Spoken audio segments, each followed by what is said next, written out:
Bab ke-62. Nah, apa kamu serius? Aku takutnya nanti dikira sedang membulimu di sini. Ucap salah satu seorang anggota yang memiliki ranah di emas tingkat 1. Mendengar James yang menantang anak buahnya itu, dia hanya tersenyum saja. Kalian cobalah melawan James, jika kalian menang aku akan memberikan kalian uang $1000. Kata Darren kepada mereka. Kebanyakan anggota di sana tidak terlalu kuat dan hanya memiliki ranah paling tinggi di Platinum. Sementara anggota-anggota terkuat yang berada di ranah Diamond sedang menjalankan misi di perbatasan dan juga di luar negeri bersama dengan lembaga intelijen negara yang sering disebut LIN. Mendengar uang $1000 mata mereka langsung berbinar. Uang tersebut bisa mereka gunakan untuk datang ke klub-klub malam yang ada di kota Jarfield saat mereka tidak bertugas. Baik, kalau begitu aku orang pertama yang akan mendapatkan uang $1000 itu, kata pria tersebut. Baik, kalau begitu kalian semuanya memutar dan membuat lingkaran beberapa meter untuk melihat pertandingan kali ini, kata Darren ke anak buahnya. Para anak buah tersebut pun langsung membuat posisi melingkar dan James pun berada di tengah-tengah mereka dengan seorang pria yang akan menjadi lawan pertamanya. Nak, kamu bersiaplah menerima serangan dariku, jangan menangis ya, kata pria tersebut yang mengejek James. James pun hanya tersenyum dan langsung mengeluarkan fluktuasi kekuatannya. Boom! Angin pun berhembus kencang yang berasal dari tubuh James. Pria tersebut mengerutkan keningnya dan merasakan aura James yang hanya di ranah perak. Tapi yang membuatnya aneh adalah dia tertekan dengan aura tersebut. Padahal dia berada di ranah emas tingkat 1. Apa-apaan ini, bagaimana bisa aku tertekan hanya dengan aura perak tingkat ketiga, gumam pria tersebut. Hehe. Nah, kamu lumayan hebat juga, anak seusiamu sudah bisa cara menggunakan tenaga dalam. Bahkan mencapai ranah perak tingkat ketiga. Aku Cortas sangat mengagumi bakatmu, kata pria tersebut yang bernama Cortas yang mengagumi James. Pasalnya tidak banyak orang seusia James yang bisa caranya menggunakan tenaga dalam. Mereka hanya bisa menggunakan kekuatan fisik saja. Mendengar sanjungan seperti itu, James pun berterima kasih. Dia juga harus sopan terhadap seniornya itu. Terima kasih sudah memujiku. Apa bisa kita bertarung sekarang? Kata James. Hehe. Baik. Aku memberitahu kalau ranah perak dan emas itu terpaut jauh, kata Cortas. Dia pun langsung melesat ke arah James dan bersiap untuk melakukan tendangan dengan kecepatan tinggi. James dengan cepat juga menghindari tendangan tersebut. Cortas mengerutkan keningnya. Ternyata James mampu menyaingi kecepatannya. Tapi di detik berikutnya, beruak. Dengan cepat James menendang Cortas setelah berhasil menghindar. Carter pun langsung terpental beberapa meter dan dia buru-buru menstabilkan tubuhnya. Anggota lainnya yang melihat Cortas yang berhasil diserang pun terkejut. Mereka akhirnya percaya dengan kemampuan James. Darren, pimpinan mereka, juga tidak akan asal merekrut orang, apalagi menjadi anggota terhormat. Boom! James pun tanpa ampun menyerang Cortas lagi dan melayangkan pukulannya ke arah Cortas. Cortas dengan cepat pun langsung menutup dadanya yang menjadi target James dengan kedua tangannya. Boom! Krak! Cortas pun terpelanting beberapa meter dan juga tangannya langsung retak akibat pukulan James yang tadi mengarah ke dadanya. Seluruh penonton terkejut bukan main. Seorang ranah emas dengan seorang pemuda yang hanya berada di ranah perak. Karena melihat anak buahnya itu aklah dan mengalami cedera, Darren pun dengan cepat menghentikan pertandingan. Sudah, apa ada yang mau melawan James lagi? Tanya Darren.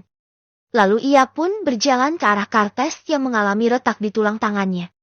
Saya Tuan Darren, ucap salah satu orang yang berada di ranah Platinum tingkat 1. Baik, kamu lawanlah James sekarang, kata Darren. Bagaimana dengan keadaanmu, Cortas? Tanya Darren kepada Cortas. Tidak masalah, Tuan Darren. Anda menemukan bakat yang sangat mengerikan, jawab Cortas. Dia tadi terlalu meremehkan kemampuan dari James yang ternyata bisa dengan mudah mengalahkannya. Hehe. Maka dari itu, aku bersedia memberikan uang $1000 sebagai taruhan. Lagi pula aku yakin kalian tidak bisa melawannya, kata Darren. Mendengar perkataan dari Darren dan Cortas pun bisa difahami kalau pimpinannya itu sangat percaya dengan kemampuan pemuda bernama James tersebut. Lalu setelah itu, pria yang tadi menantang James pun akhirnya berdiri. Apa kamu sudah siap, James? Tanya pria tersebut. Sudah. 2. Ledakan angin yang membuat tekanan di sana semakin mengerikan. Pria tersebut berada di ranah platinum tingkat 1. Tapi dia bisa melawan orang yang ranahnya lebih tinggi ketimbang dirinya. James pun mengerutkan keningnya. Ternyata orang yang menentangnya itu juga memiliki kekuatan yang cukup mengerikan. Ting! Sistem menyarankan Tuan untuk mengulur waktu sampai kekuatannya habis dengan sendirinya.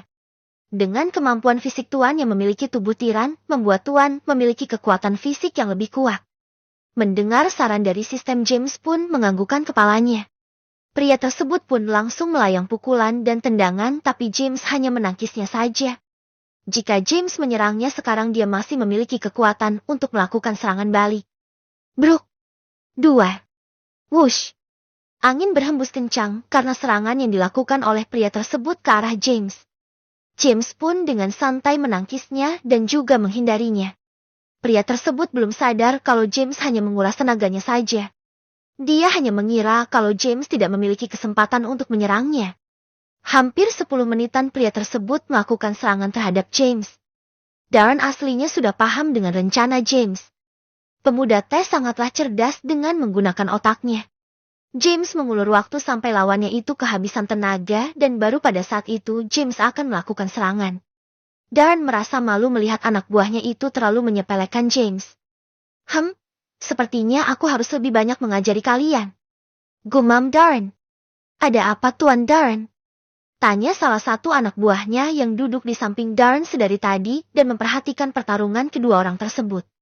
Apa kamu bisa menilai pertarungan di antara mereka berdua? Menurutmu siapa yang akan menang? Tanya Darren ke anak buahnya itu. Daniel jelas menang Tuan Darren, dia berada di ranah platinum. Walaupun kemampuan James bisa mengalahkan ranah emas, dia belum tentu bisa mengalahkan Daniel. Lalu Daniel sedari tadi menguasai pertarungan dengan melakukan serangan terhadap James terus-menerus. Jawabnya. Tapi lihatlah Daniel. Intensitas serangannya melemah dan tenaganya mulai terkuras habis. Lihat fluktuasi tenaganya, kata Darren. Fluktuasi tenaga dalam. Ranah platinum di tubuh Daniel sudah melemah, sementara tenaga James sedari tadi tidak berubah sama sekali. Kekuatan dari Daniel sepertinya melemah. Apa dia akan kalah? Tanya anak buahnya itu. Benar, dia terlalu banyak menggunakan kekuatannya untuk melakukan serangan terhadap James. Aku juga tidak tahu bagaimana bisa James menahan serangan dari Daniel. Kemungkinan besar dia memiliki kekuatan fisik khusus yang mampu menahan serangan dari ranah yang lebih tinggi. Jawab Darren. Sebenarnya aku tadi bertarung dengan James dan hasilnya apa? Aku mau dibunuh oleh anak itu. Kata Darren memberitahu kepada anak buahnya tentang pertarungannya tadi dengan James. Mendengar hal tersebut, seluruh anak buahnya yang mendengar akan hal itu pun terkejut. Di ranah Crown saja mampu dilawan oleh James. Tapi dia menggunakan teknik membakar kekuatan esensialnya yang memiliki banyak resiko. Jadi di masa depan kalian jangan memprovokasinya. Ucap Darren. Bab ke-63. Mendengar peringatan dari Darren untuk jangan memprovokasi James lagi, para anggota CSGS pun menganggukkan kepalanya. Mereka tidak menduga anak berusia 18 tahun bisa sekuat itu, bahkan bisa mengancam nyawa Darren yang menjadi petarung ulung di negara Meses Land. Sementara itu, Daniel yang sedari tadi melakukan serangan terhadap James pun mulai merasa kelelahan dan juga tenaganya yang mulai melemah. Daniel tadi mengerahkan banyak sekali tenaga untuk mengalahkan James dalam waktu singkat. Tapi ternyata apa? James malah bisa bertahan dan tampak tidak kelelahan sama sekali. Nah, apa kamu akan terus menghindari seranganku? Kata Daniel berharap kalau James segera melakukan serangan terhadap dirinya. Oke, jawab singkat James yang mengambil ancang-ancang untuk menyerang dan 2. Bruk. Bruk. Druak. James menyerang Daniel dengan kecepatan tinggi dengan tendangan dan juga pukulan yang mengarah ke titik vital yang ada di tubuh Daniel. James menyerang dengan kecepatan tinggi. Bahkan cukup sulit dilihat menggunakan mata telanjang saking cepatnya. Daniel masih bisa menangkisnya, tapi lama-kelamaan tenaganya terkuras dan kecepatan Daniel mulai melambat. Lalu, 2. Bruk. James dengan cepat meninju perut dan dada Daniel yang membuat pria tersebut mundur ke belakang dan mengeluarkan darah segar dari sudut mulutnya. Ukoh. Daniel terkejut dengan kecepatan James dan juga kekuatan fisik pemuda itu, yang sangat kuat mampu menahan serangannya. Sebenarnya dia masih memiliki jurus tersembunyi, tapi dia tidak akan menggunakan pada saat ini. karena ini hanya berlatih tanding biasa. Jadi Daniel lebih memutuskan untuk mengalah. Aku mengaku kalah darimu James, kata Daniel yang membuat seluruh penonton terkejut. Padahal Daniel masih memiliki kekuatan di dalam tubuhnya, tapi malah memutuskan untuk mengalah. Apa James benar-benar semenakutkan itu? James juga terkejut. Dia mengira kalau pria yang menantangnya itu bakalan akan bertarung dengannya sampai salah satu di antara mereka kalah dengan sendirinya. Darren pun berdiri dan berkata, "Baik James, kamu menang lagi. Apa ada yang mau menantang James lagi?" tanya Darren. Seluruh anggota CSGS yang ada di sana pun saling melirik satu sama lain.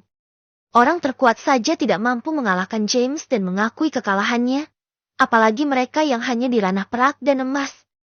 Melihat tidak ada yang menantang James lagi, Darren pun berkata, "Jadi mulai hari ini, James akan menjadi salah satu bagian dari CSGS. Jadi aku harap kalian bisa bekerja sama dengannya di masa depan nanti. Kalau begitu James, kamu ikut aku ke ruanganku. Aku akan membuatkanmu kartu anggota terlebih dahulu," kata Darren kepada para anggota lainnya, lalu mengajak James masuk ke ruangannya yang tidak jauh dari ruangannya. James pun menganggukkan kepalanya dan mengikuti Darren dari belakang. Setelah kepergian kedua orang tersebut, Daniel pun dihampiri oleh rekan-rekan lainnya yang penasaran dengan kemampuan James yang sebenarnya. "Daniel, bagaimana kamu bisa kalah dengan seorang pemuda? Apa dia benar-benar sekuat itu?" tanya salah satu rekannya. "Kekuatannya biasa, tapi kemampuan fisiknya bisa menahan serangan di ranah platinum dan mungkin juga di ranah diamond. Jadi jika diteruskan mungkin aku akan kalah. Walaupun aku memiliki jurus mematikan, aku tidak akan menggunakannya hanya untuk berlatih tanding dengan sesama rekan di CSGS," jawab Daniel. Saat ini Daniel adalah salah satu anggota terkuat yang ada di ranah platinum. Jadi pria itu sangat dihormati oleh rekan-rekan lainnya yang ada di sana. Sementara itu, Yohana sedang mengobrol dengan Walter yang dulu menjadi gurunya. "Yohana, menurutmu apa James bisa menjadi penerusku?" tanya Walter ke Yohana. Sebenarnya dia ingin menjadikan Yohana sebagai penerusnya. Tapi Yohana adalah seorang wanita. Memerlukan seorang pria untuk memimpin Kementerian Pertahanan agar negara asing takut dan segan terhadap negara Mesesland. Jika menurutku cocok saja Tuan Walter. Tapi masih memerlukan waktu lama untuk melatih Tuan Muda James. Dan juga latar belakangnya yang sangat misterius, jawab Yohana. Doakan saja James bukan mata-mata asing dan akan selalu mengabdikan hidupnya di negara ini sebagai pengusaha. Beberapa perusahaan James menyumbangkan banyak lapangan pekerjaan bagi penduduk Mesesland, kata Walter. Saat ini perusahaan-perusahaan yang James memiliki peran penting di negara ini, apalagi Bank MCB yang menjadi bank swasta terbesar di negara ini. Lalu teleponnya Yohana pun berdering dan Yohana segera mengangkatnya karena telepon tersebut berasal dari James. "Halo Tuan Muda James. Ada apa menelpon saya?" "Saat ini saya sedang beramah dengan Tuan Walter," tanya Yohana. "Kamu ke ruangan Tuan Darren sekarang. Lalu ikut aku ke perusahaanku untuk mengecek pembukuan di sana," jawab James. Setelah dari Star Mansion, dia akan langsung menuju ke kantor pusat Maxtron Gas and Oil. "Baik Tuan James. Saya akan segera ke sana," ucap Yohana yang menutup teleponnya. "Tuan Walter, saya akan ke Tuan Muda James terlebih dahulu. Lain kali saya akan mengunjungi kediaman Anda jika saya ada di kota Jarfields," kata Yohana yang berpamitan kepada Walter. "Tidak masalah Yohana. Kamu jagalah tuan mudamu itu. Jika ada orang yang mencurigakan segera hubungi aku. Saat ini James adalah salah satu aset penting bagi negara Mesesland," kata Walter yang menyuruh Yohana melindungi James. James saat ini adalah orang penting karena perekonomian negara ini juga dipegang oleh perusahaan James. "Baik Tuan Walter." Lalu Yohana pun berjalan ke arah ruangan James. Tidak ada yang berani menggoda Yohana seperti dulu, karena wanita itu turun dari mobil yang sama dengan James. "Apa Ratu Yohana berpacaran dengan James?" tanya salah satu anggota CSGS. Yohana sangat terkenal di lingkungan pasukan khusus negara Mesesland karena kecantikannya dan juga kemampuannya yang sangat berbakat di usia muda. "Apa kamu ingin dihajar oleh James, kata Daniel kepada rekannya itu yang mengagumi kecantikan Yohana. "Hehe. Apa dah James kaya dan juga kuat? Aku bakal kalah saing jika ingin mendekati Ratu Yohana," Ucap rekannya Daniel itu sambil tertawa. Sementara itu, di ruangan Darren sedang memberikan sebuah kartu identitas anggota kehormatan dari CSGS. Kartu tersebut bukan kartu anggota resmi melainkan anggota kehormatan yang diberikan oleh James. Ini adalah kartumu, kamu bisa menggunakannya untuk menyelidiki beberapa kasus atau kamu juga ingin memeriksa dokumen di kantor kepolisian ataupun markas tentara. Kata Darren memberikan kartu tersebut dan juga menjelaskan manfaat kartu tersebut kepada James.